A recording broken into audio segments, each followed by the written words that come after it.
రాష్ట్రం కావాలి అయితే తప్ప దిక్కు లేదని ఒక్కనిగా ఒక సైన్యంగా నాతో పాటు పిడికడ మందితో జై తెలంగాణ అని బయలుదేరి హైదరాబాద్ లో చర్చోపచర్చలు ఎక్కడ పోవాలి, ఏం చేయాలి, మీటింగ్ స్టార్ట్ చేయాలి, ప్రజల్లోకి పోవాలి, ఇది ప్రజా గర్జన కావాలి. బ్రహ్మాండమైనటువంటి చైతన్యవంతులైన ప్రజలను జిల్లా కరీంనగర్ జిల్లా, ఇది పోరాటాల గడ్డ.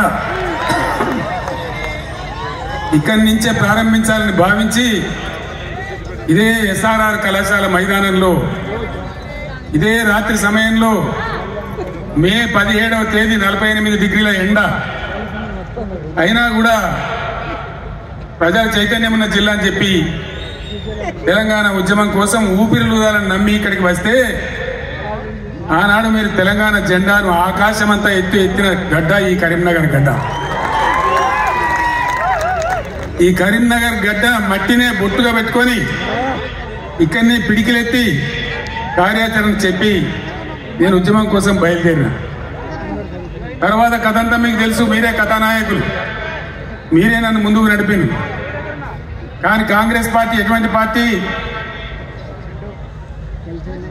ఇవేక్కడిది మాతో నువ్వు గెలిచినావు కేసీఆర్, అసలు నీకు లెక్కేంది, నీ బిషాదేంది అని మాట్లాడితే ఆనాడున్న కేంద్ర మంత్రి పదవిని ఎంపీని కూడా నేలకేసి కొట్టి రారా నా కొడుక కరీంనగర్ కన్నా నేను మళ్ళీ ఇక్కడికి వచ్చాను.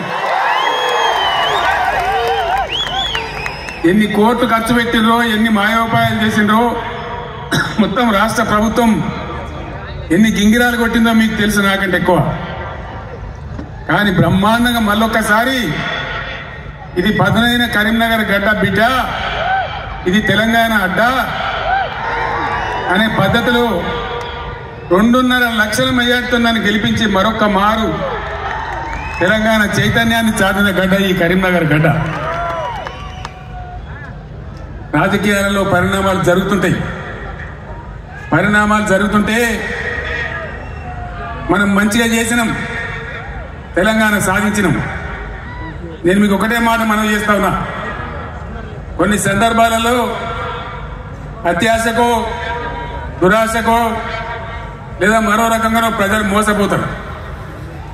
మొన్న కూడా మోసపోయి కాంగ్రెస్ పార్టీని గెలిపించింది.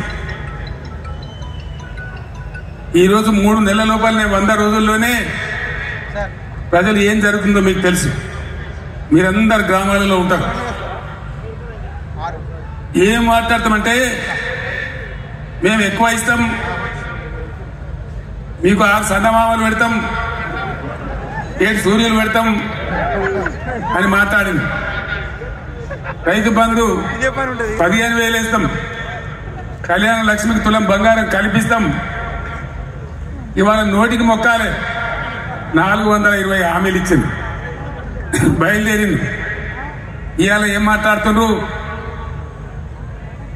రైతు బంధు అడిగితే చెప్పుతో కొడతామంటాడు ఒక మంత్రి. నేను చెప్పిన బిడ్డ, రైతుల చెప్పులు చాలా బందోబస్తుంటాయి, తప్పన వాళ్ళు అదే పనికెత్తుకుంటే ఏమవుతుంది మీ గతి అని కూడా నేను చెప్పిన. బందోబస్తు ఉండే రైతుల చెప్పులు.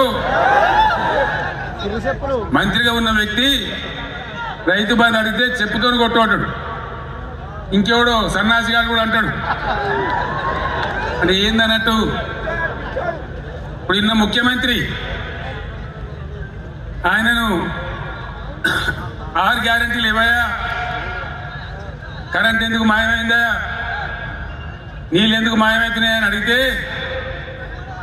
ఆయన నేను పండబెట్టి తొక్కుతా, పేగులు మెడలేసుకుంటా, పెండ ముఖానికి రాసుకుంటా, చీరుతా, సంపుతా, మానవ బాంబునైతా, మట్టి బాంబునైతా అని మాట్లాడతాడు. ఇంత అసహనమా? ఒక ముఖ్యమంత్రి మాట్లాడవలసిన భాషనా ఈ పద్ధత? తెలంగాణ రాష్ట్రానికి, సమాజానికి ఒక గౌరవమా? దయచేసి ప్రజలు ఆలోచించాలని చెప్పి నేను కోరుతా ఉన్నా.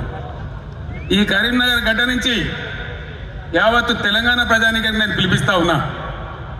తెలంగాణ ముఖ్యమంత్రి అంటే తెలంగాణ మాట్లాడే మాటలు, ముఖ్యమంత్రి మాట్లాడే మాటలు ఎవరైనా ముఖ్యమంత్రి పదవులు ఉన్న వ్యక్తి మేము మానవ బాంబులం అయితే మనం మాట్లాడచ్చునా? మాకు మాట్లాడరాదా? తిట్టానంటే తిట్టు తక్కువనాయా? ఇవాళ గీయాలకు మొదలు పెడితే రేపు గీయాల దాకా తిట్టచ్చు. నేను మాట్లాడినా, తెలంగాణ ఉద్యమంలో మాట్లాడినా, తెలంగాణ వ్యతిరేకించిన వాళ్ళను దద్దమ్మలు అన్నా, సన్నాసులు అన్నా, సమైక్యవాదం సమగ్రాభివృద్ధి అంటే సన్నాసులారా ఏది రాని మాట్లాడినా. కానీ ఈ విధంగా 10 ఏళ్ల ముఖ్యమంత్రి ఉన్నప్పుడు నా నోటి నుంచి ఒక్క రోజన్నా ఒక సందర్భంలోన్నా ఇటువంటి దురుసు మాటలు మీరు విన్నారా? దయచేసి ఆలోచన చేయాలని చెప్పే చాలా సీరియస్ మాట. ఎందుకంటే తెలంగాణ రాష్ట్రం తెచ్చుకున్నాం,